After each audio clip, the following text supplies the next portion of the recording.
আসসালামু আলাইকুম, আমি ট্রাভেল আলামিন। এখন আজকে দেখাচ্ছি ক্যানভাস হাউসবোটের কিছু রুম, যদিও ইতিমধ্যে গেস্ট চেক ইন করেছে, তার মধ্যেও দেখাচ্ছি। এটা আমাদের এই সুবিশাল লবি, অনেক বড়, একসাথে 15 জন 16 জন থাকতে পারে, এখানে আড্ডা মারতে পারে। আর এদিকে হচ্ছে আমাদের এই রুমগুলি। তো এটা আমাদের 1 নম্বর রুম। এই রুমটাতে সাধারণত আপনারা দেখতে পাচ্ছেন যে বিরাট খাট,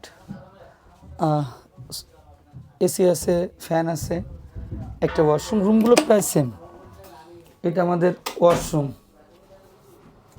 হ্যাঁ, এবং প্রত্যেক রুমের সাথে কিন্তু ব্যালকনি।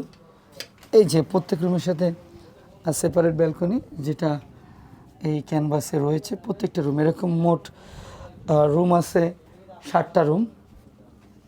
এটা 1 নম্বর রুম। আমরা এবার দেখাবো 2 নম্বর রুমটা কেমন, জাস্ট সহজে দেখাই। এইটা আমাদের 2 নম্বর রুম। এটা আমাদের 2 নম্বর রুম। দেখেন 3টা বালিশ দেওয়া আছে, অর্থাৎ 3 জনের ক্যাপাসিটি এই রুমগুলো। এটা 2 আর 3 নম্বর রুম। এটা আমাদের 3 নম্বর রুম। এই রুমে সেম সব ব্যালকনি আছে প্রত্যেক রুমে। ছোট করে চেয়ার দেওয়া আছে। 4 নম্বর রুমে আমাদের গেস্ট ঢুকে গেছে, প্রায় সেম, যার জন্য দেখাতে পারছি না। এইটা আমাদের 5 নম্বর রুম। ওয়াও, বড়।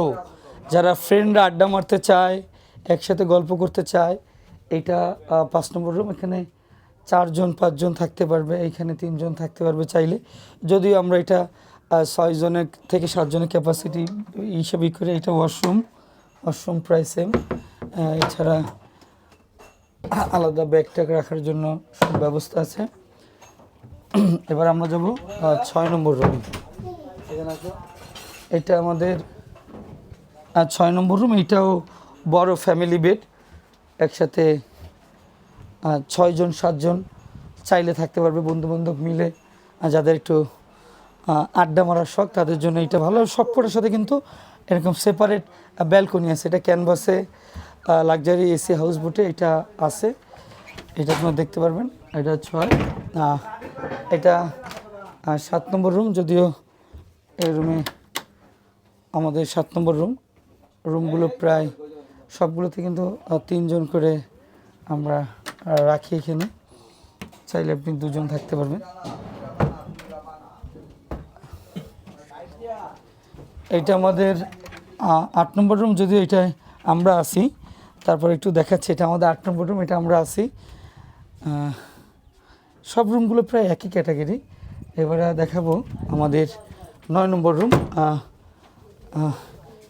এইটা আমাদের 9 নম্বর রুম, এবং প্রত্যেক রুমে আসলে তো একটু কসমেটিক থাকেই, সবগুলোতে আছে। যদি আমরা সময় কম তাই দেখাইছি। এটাও 3 জনের ক্যাপাসিটি, এবং এগুলোতেও ব্যালকনি আছে প্রত্যেকটার সাথে। এটা সামনের দিকের রুম।